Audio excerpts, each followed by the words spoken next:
Once stewards of the land, the Hawaiian people understood very well how the Ahupua'a system worked and how this land and its resources were sanctioned by the Kapu system, Hawaii's unique mountain-to-sea ecosystem that extending from upland tropical forests to bordering coral reefs resembles but not limited to roughly wedge-shaped catchment or watersheds. This watershed is a drainage basin for rain and condensation that is funneled into stream beds that joins other stream beds or ends when it reaches the ocean. This Ahupua'a approach used by the ancient Hawaiians includes entire watershed, tide pools, and ponds, water along the beaches, the sea, and the coral reef. It provides shelter, food, and clothing for the Hawaiians, and with all the other animals and plants in the Ahupua'a, is well defined as a functioning ecosystem. Unfortunately, with the collapse of the Ahupua'a system, and tragically the Hawaiian population, its legacy of ecological and cultural stewardship remains. Because of this legacy, Hawaii looks at ways to sustain our people and ways to be green for the sake of preserving the Aina for future generations. As I vowed to one way of testing our question, how can Hawaii feed itself, I knew I would encounter challenges by going on a grow local, buy local diet. There were many foods I could not find that had been locally grown.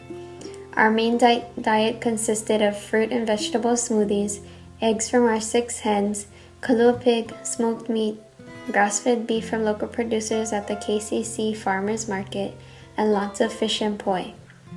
There were many local grown store-bought snacks as well, like taro chips, dried fruits, gelato, and even locally grown cocoa or chocolates. For us, it was no problem opting rice out of our diets.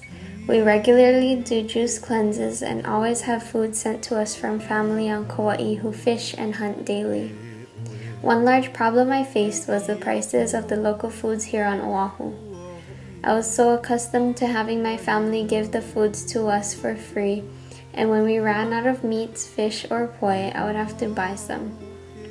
Thankfully, we have our own banana tree whose first bunch lasted a full 30 days, and having our aquaponics, chicken, and tilapia farms set up right outside, it was easy to pick and clean what we were to have for a meal that day. After keeping a record of our 60-day diet, we found ourselves set on a local food regime. My son still loves to drink his banana kale smoothie every morning for breakfast, and we made friends with a local uncle at KCC Farmers Market who gives us his meats at great rates. We eat more fish now than we did before, and of course eggs has always been a go-to meal for midnight snacks. We have since put rice back into our diets, though that has been the only item so far that we prepare that's not local. We have also vowed to stay on this grow local diet as far as we have come accustomed to all the locally grown produce, which we can have peace of mind knowing that it's healthier, it's helping our economy when we purchase it, and that it's grown with aloha. Our neighbors and friends around Oahu have since been open to trading goods with what we grow and farm at our home since the start of our project, and so we continue our journey to food sustainability.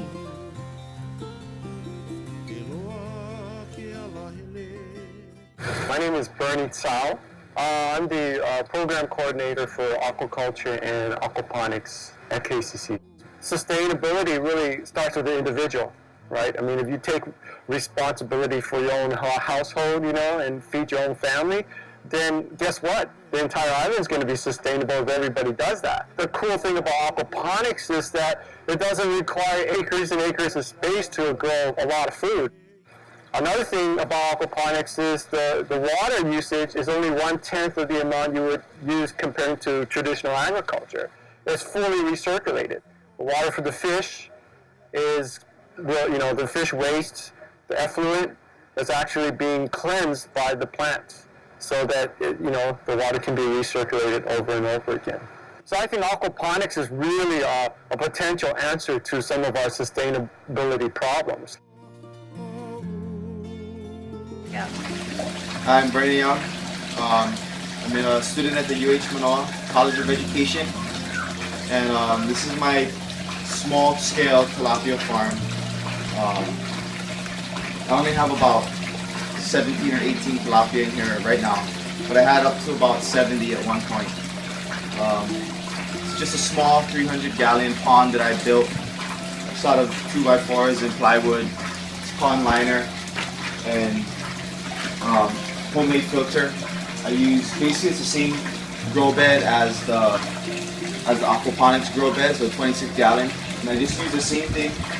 I use these little hydrogen rocks, which have bacteria that convert all the bad stuff into good stuff, clean water, and that's sent back down here, back to the fish. So I just fed them, so I don't think they're too hungry. Probably won't come out to eat. See one coming up. But yeah, this is just a hobby for me. Just to kind of try and breed tilapia as my challenge. You know, tilapia is a very sustainable food source in itself. They can survive in a lot of different conditions. They produce a white meat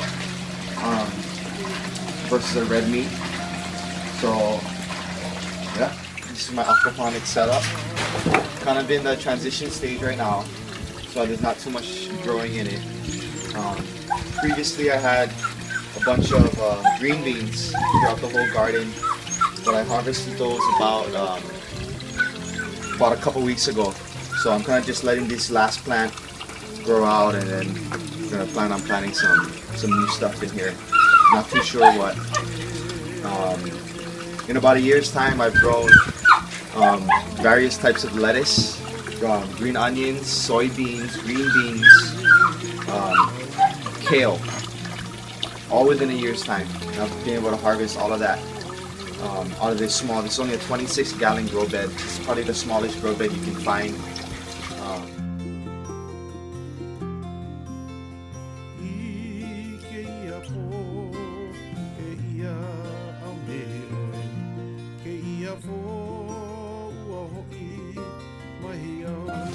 This is aquaponics is a good thing to have because basically everybody can do it. It takes very little maintenance, very little know-how, and so that's the great thing about it.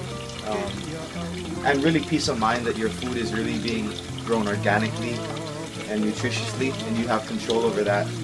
So definitely something I suggest for everybody to do. It takes very little space, again, very little know-how, and gives you that peace of mind that you're growing organically, and it's sustainable. It's sustainable. You're using nature to supplement nature, essentially, and that's basically the whole principle of aquaponics. Bartering is the exchange of goods and or services unmediated by any type of currency. In old Hawaii, there was no market, stores, or manufactories. There was no money or notes to purchase what your family needed. Today, we are made to believe that only with money can we survive. Our story is about practicing our traditional and customary Native Hawaiian subsistence way of life. The Hawaiian social system was well thought out, based on sustaining the ohana through the food produced on the land. There is a saying, aloha a me malama ka aina, to love and care for the aina, which means to feed. The aina will in turn love and care for you. To live in harmony with the natural elements, and that is the strong spiritual beliefs, custom, and practices our ancestors held on to. The youth of today is looking around and saying this is not the kind of life or legacy we want to leave our children with. We are already 90% reliant on imports, with 8% exports, and no more than 2% of the foods are grown here in the islands. One can see and hear on the television and radio promotions telling us to support by buying and eating local. My family and I have decided to practice what our kupuna long ago did. We have taken 8,000 square feet of aina and began growing our own kalo, papayas, bananas, pigs, chickens, and rabbits. My son Kuike is the kumu in our family that have taken on the kuleana on planting and growing our food. He made contact with other families that are interested in bartering or trading for the goods that we have. His cousin at least twice a month trade pa'iai for smoked meat or for his services such as caters Hawaiian food, cooks for them with their ono for squid luau, smoked meat, all kinds. He's also asked to sing as a service. It's a way of life for us. It is a choice that we have made as Kanaka Maoli. And can you introduce yourself? Aloha, I'm Kawe Nahoe. It's my wife Nahe. This is my cousin Kuike. Everything from you. It's just if you could just be a part of it and make sure that everything you grow has a dollar price on it. It's worth something. But no, he rather just give them away. Are we still That's here? how we No, are. but he's still doing that though. He's still doing that. That's his idea though. Is anybody who needs kalo for luau's or parties or fundraisers, you just tell them, come. You can harvest anything, but every huli, every oha you pull, you gotta plant them. That's the only catch. Yeah. So, the idea of also making, poi and exchanging or bartering or sharing the produce or the products that we have for other products instead of, like you said, money. What do you think about that? That's how. That's alive and making a comeback. That's how that we do that all the time. Coffee Joe, huh? No, it's not they call it. It still tastes the same. And then this came out, I heard it with the